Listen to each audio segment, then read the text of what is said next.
Good evening. Thanks for joining us. The weather may be cooling down, but the risk of mosquito-borne illness hasn't gone away. Tonight, a Cambridge resident is sharing his experience with contracting West Nile virus, even as summer turned to fall. The complications left him in hospital for several days.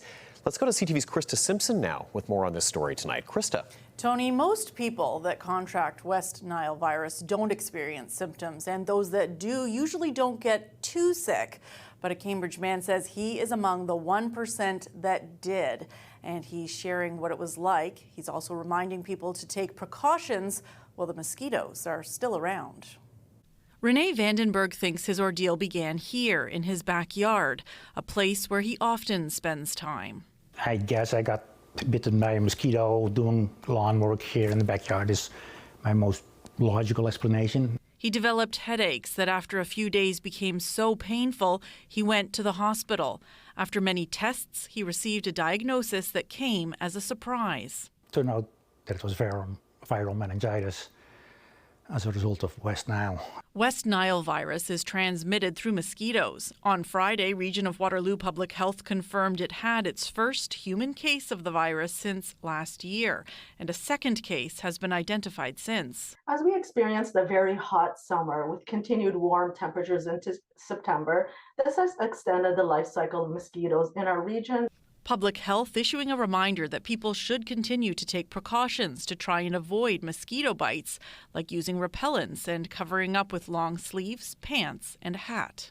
We also recommend that residents eliminate mosquito breeding grounds, not to allow outdoor objects to collect water, cover your rain barrels with a fine mesh screen, change the water in bird baths at least once a week. Vandenberg doesn't have standing water in his backyard and says contracting the virus in mid-September was unexpected. I thought mosquitoes would die off at the end of August when temperatures get colder at night. Vandenberg ended up spending 11 days in the hospital. He's now home and recovering. I still have a little bit of a headache. Right now, it's manageable with Advil. Most people who contract West Nile virus don't have any symptoms, and those that do often recover at home. Those who do have symptoms most typically have a mild febrile illness that can last for a few days.